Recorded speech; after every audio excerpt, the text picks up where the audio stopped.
Hello everyone, my name is Kaylee Blick. I am in Women and Gender Studies capstone, and my presentation is on developing LGBTQ-centered teacher training programs in K-12 public schools. So, to start off, LGBTQ plus youth face disproportionate levels of mental health issues compared to cisgender and heterosexual youth, with 73% of them struggling with anxiety, 58% of them struggling with depression, and nearly half of them struggling with suicidal ideation. Harmful school environments can worsen these mental health struggles. Many LGBTQ plus youth face harassment and bullying in schools, with over 3/4 of them facing verbal harassment and over 80% of them feeling unsafe at school. My project is aimed at bringing awareness to these struggles that LGBTQ plus youth face and equipping K-12 school leaders with the knowledge, resources, and training to support LGBTQ plus youth in the ways that they can.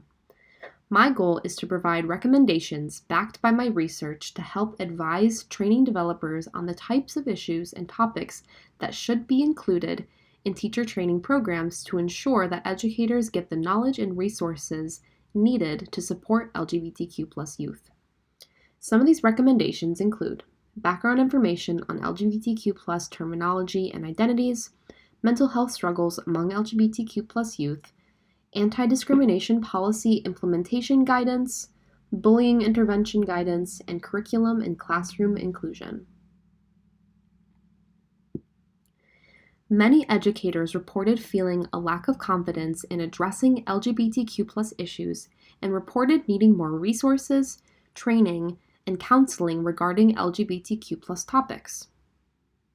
The majority of teachers do not receive training or professional development that covers LGBTQ plus topics when discussing diversity, equity, and inclusion, which leads to this lack of confidence in addressing LGBTQ plus topics. Educators want training that describes how to intervene in bullying and harassment situations, and how to make their classrooms and courses themselves more LGBTQ plus inclusive.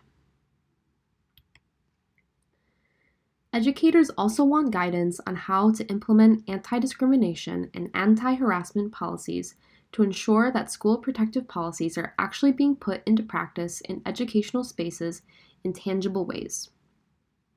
Studies show the impact of LGBTQ plus inclusive teacher training programs and policies, reporting that students expressed feeling represented in their classrooms, they faced less harassment and violence, and they were less likely to skip school out of fear of their safety.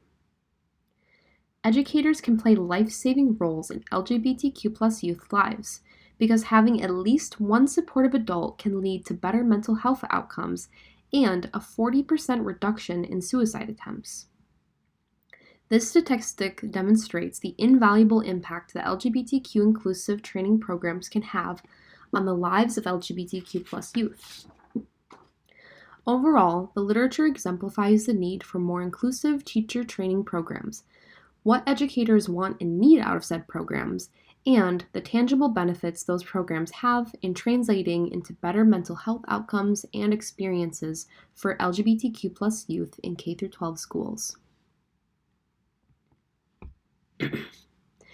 Data analysis and specifically discourse analysis was used in my project to help pinpoint the position of power of those who make policies over those who the policies affect, and how those policies facilitate and impact experiences, specifically for LGBTQ plus students in K-12 schools. I used a critical, queer, and feminist framework to challenge the dominant ideologies at play in school policies and DEI statements, and what ideologies may be inadvertently perpetuated through the use of certain kinds of language and the lack of certain DEI practices. My primary sources consisted of policy databases and school DEI statements and practices from 10 different Kent County public school districts. In these policy databases, I paid close attention to mentions of sex, gender, and sexuality that were mentioned or not mentioned as protected classes under anti-discrimination and anti-harassment protective policies for students and educators. School policies and DEI practices tended to situate race at the forefront of values. Therefore, LGBTQ plus specific identity tends to be a footnote rather than a priority and is sometimes not even mentioned at all. School policies tended to use generalizing language around identities with a serious lack of context, specification, and definitions around LGBTQ plus identities. This leads to the lack of confidence described in the literature by many educators in feeling confidence in addressing LGBTQ plus topics. The years that some of these policies were adopted and revised further shows the role of language. As language around LGBTQ plus identities evolves over time, it is crucial that policies are being updated in response to these sociocultural developments. Most of the policies were adopted from 2010 to 2016, with revision dates ranging from 2021 to 2023. Most schools did not have revision dates, and some schools had adopted policies from as early as 2003 and 2005 with no revisions.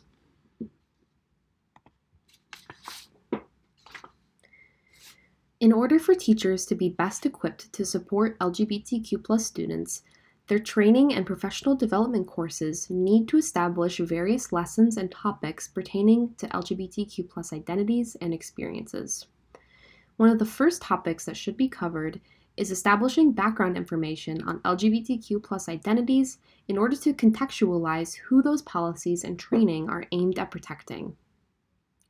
Training should also establish knowledge on the disproportionate level of mental health struggles among LGBTQ plus youth in order to frame why training and teacher support is needed for this demographic and the roles that teachers can play in mitigating these struggles.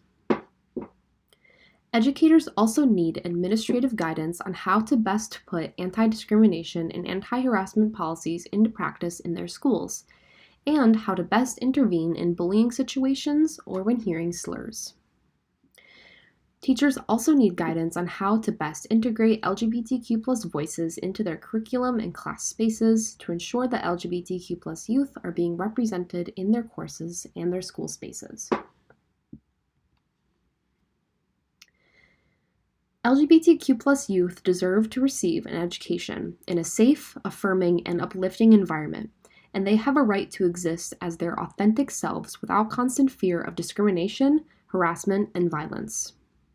The discrimination and violence that LGBTQ plus youth face at their schools hinders their ability to learn, grow, and express themselves. Educators can play a critical role in cultivating positive learning environments for LGBTQ plus students so that they can receive an education uninterrupted by barriers and harassment. By implementing more inclusive training, educators can practice allyship and can utilize their positions to be supportive and inclusive to the struggling demographic of young people. Future steps that should be taken include educator training and curriculum reform that includes topics of LGBTQ plus issues, electing school board candidates that support LGBTQ plus representation in K-12 schools, raising awareness about the various struggles that LGBTQ plus youth face, and ensuring that educators and K-12 school leaders are equipped with the knowledge, resources, and tools to support LGBTQ plus youth in their schools and that those resources are being put into practice.